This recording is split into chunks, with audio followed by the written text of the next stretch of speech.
هلا يا حلوين، شلونكم؟ شو اخباركم؟ ان شاء الله تكونون بخير. رجعت لكم فيديو جديد. طبعا اليوم راح نروح السوق العربي بهولندا، راح نغير شوي جو.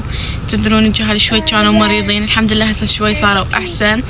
قلنا خلي شوي نطلعهم يغيرون جو شوي نطلع من هذا المود مال المرض، لان خطيه هسه الكل طايح مريض هنا، تغيير جو وفيروس. فقلنا خلينا نطلع شوي نغير جو وناخذكم ويانا. شوي نروح نغير جو، قلت خل اخذكم وياي شوي اوريكم الاجواء مال السوق العربي، اجواء العرب والاكل وهاي الشغلات الحلوه. فخليكم ويانا وتابعوا الفيديو للنهايه، ولا تنسون تخلونا لايك وتشتركون بالقناه وتفعلون الجرس حتى يوصلكم كل شيء جديد اول باول.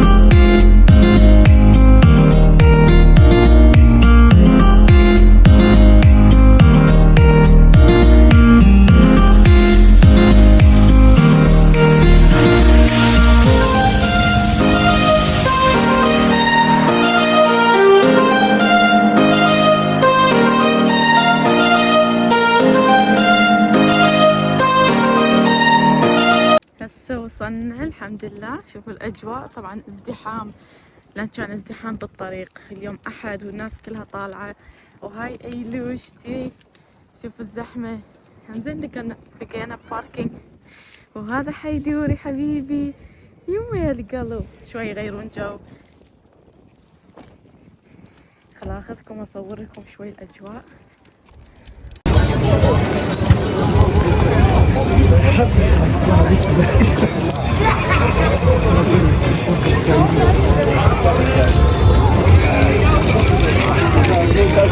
أيلا هاي الأجواء في سوق العربي. شوفوا الزحمة ما شاء الله، أحد وكلها طالعة هي والعوائل.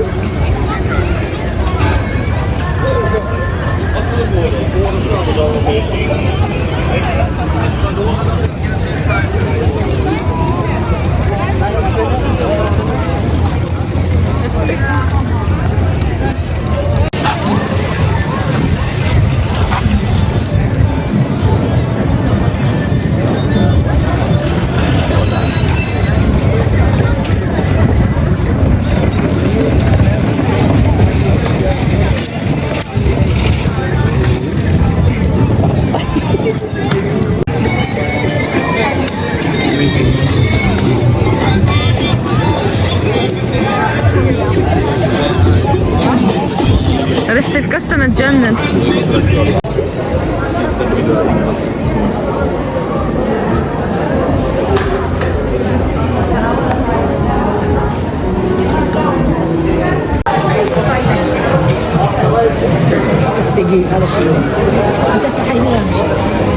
هذني العباية عجبني كلش. شوفوا يتصاير قماشتهن موديلهن كلش حلوات. اكو من الالوان، يمكن هسه اخذ لي وحده. شوفوا الاجواء.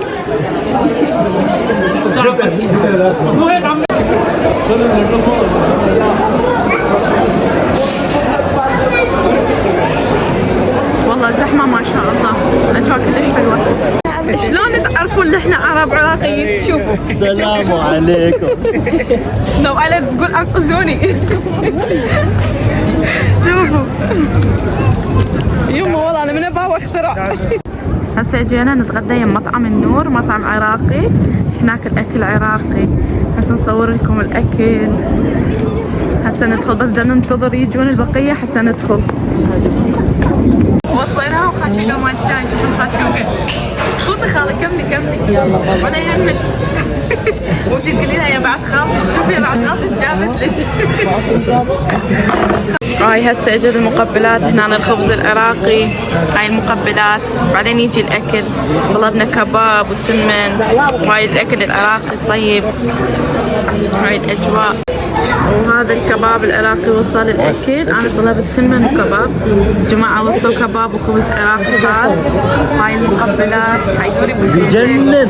اي طبعا يجنن، هسه لازم نذوق بس مبين يجنن الأكل. هاي المقبلات الحلوة. هاي خالة قضتها خبز علينا ويا معدتها. هذا أسواق بغداد. يلا تعالي خالة.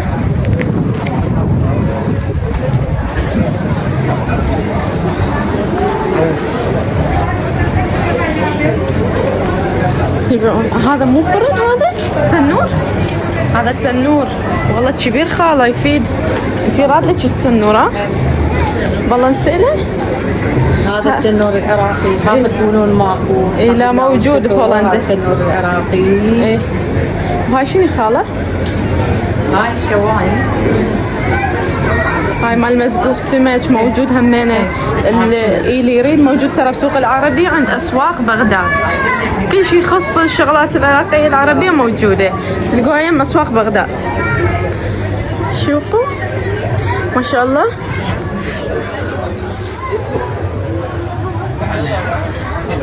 هاي الطرش العراقي هنا كله موجود بأنواعه. شوفوا ما شاء الله.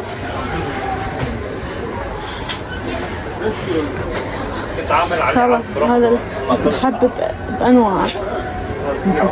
اي بكت نلقى يم زعفران. اي هاي البهارات.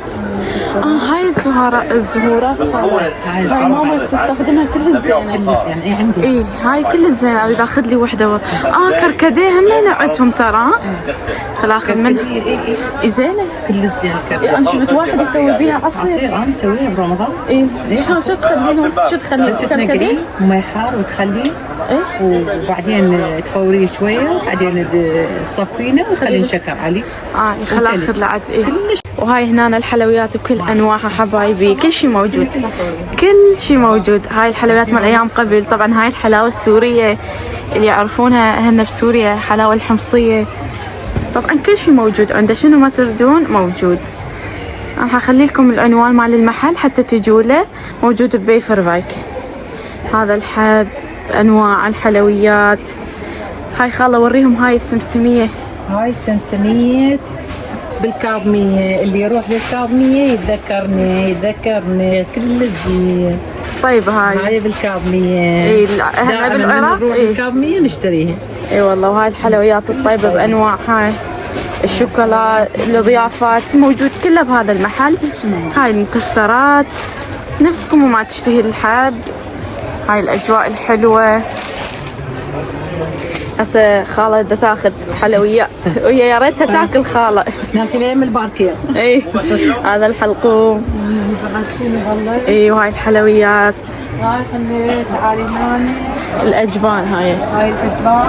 اي هسه اريد اخذ همينه من هذا الجبن العربي كلش احبه. طيب هذا الحب السودي. اي والله خاله خذي لي هذا المربعات واحد. تردين هذا وتردين. اي هذا اي عاشقين. اي انا هذا احبه كلش والله. كلش طيب. كلش طيب على الريوق. وخبز عراقي. هاي الجبنه العراقيه، الضفاير. هاي مال الضفاير ريدها موجوده هنا. موجوده بانواعها. عجينه السمبوسه هاي موجوده هنا. مو عجينه البورك، عجينه السمبوسه. اي والله. الكنافه، كل شيء موجود. الكيري. هاي هنا التمن، كل شيء ابو الكاس، تمن محمود بانواعه موجود هنا. تلقونه بسوق العربي. حط لكم العنوان حتى تجون وتشترون. بيفرفايك. هذا المحل هيج.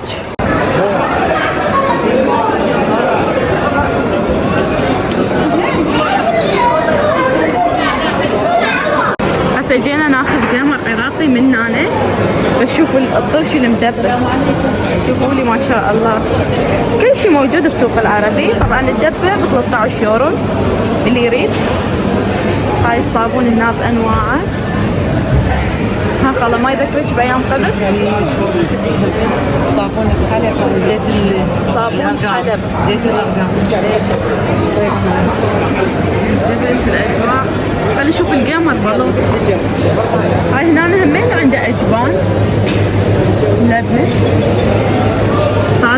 هذا شنقليش. احنا بسوريا يعرفون شنو يعني شنقليش، ولا احبه انا، استغفر الله. هاي هنا الاجواء الحلويات. عاش العراق عاش. هاي هنا القهوة تجون تختارون ويطحن لكم اياها، كل شي موجود. ايه توني كنت اسولف لهم. ايه هاي الماكينة. هاي هنا المقلبات وكل شي. بس هسه خلينا ندور احنا على الجيمر، نشوف الجيمر وين. كل شي موجود يلا. هاي تمر الهندي. هذا هنا التمر الهندي بانواعه، انا اموت على التمر الهندي، احب الحموضه. هاي الصلصات العنبر كله موجود بسوق العربي. شوفوا الاجواء تجنن. هاي هنا عندكم الشاي همين بانواعه، كل شي موجود نفسكم وما تشتي. انا هسه ندور على الجيمر، نسأله بالون حاط الجيمر. وهاي هنا الكبة مال الحلب، شوفوا كبة موصل، كل شي موجود. خاف تقولون ما موجود. شوفوا لا ليش تتعبون رواحتكم وتسوون كبة؟ تعالوا سوق العربي وكل شي موجود. حتى الكليجة مجمديها فهي. شوفوا هاي كليجة ومجمديها كليجة عراقية. يمكن هذا الجيمر خاله، يمكن هذا جيمر. خلي يسأله والله. تقول خاله حتى البامية اليابسة موجودة، اللي يحب البامية اليابسة همنا موجودة. الشجر اي البهارات كل شي موجود. النومي انواع. هاي البهارات انواع الطرشي، اي وريتهم الطرشي بانواعه. هاي المكسرات.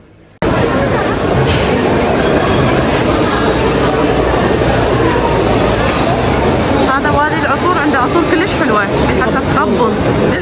من تدخلون كلها ريحتها تقبل جنة. اي والله. شوف هاي البحيرة الحلوة، الاجواء اللي تجنن. حيدوريا ما بيخلق خطية، وبعده مريض فرجع شوي حرارة صار عنده وما له خلق، فهسه راح نرجع للبيت من وقت على موتهم والله. بس قلت خل اوريكم اختمها وياكم قبل لا نروح. وهسه وصلنا حبايبي. طبعا قلت خل اوريكم شنو جبت. ما جبت هواي شغلات لان ما فرينا هواي، بسرعه رجعنا يعني ما رحنا هواي اماكن لان جا الخطيه مريضين وما قدرنا نروح هواي اماكن. فجبت شغلات على السريع بس المحتاجاتهم وطلعنا. جبت هنا أنا عندي هذا السمت التركي كلكم تعرفونه طبعا مشهور، جبت منه كميه هواي لان نحب احنا. وجبت من هذا الجبن مال مراعي كلش طيب، وجبت زهورات، وجبت كركديه حتى اريد اسوي بيه عصير هم اشاركه الطريقه وياكم. وهنا أنا شنو جبت؟ هنا أنا جبت هيل لان الهيل خلص من عندي. هذا الهيل جبت هيل عراقي طبعا ريحته تجنن. وجبت همينه هنا أنا عندي زعفران، هم جبت زعفران. انا همينه لا استغنى عن الزعفران، كلش ريحته تجنن وطعمه طيب. هذا مجربته انا بس هذا والله.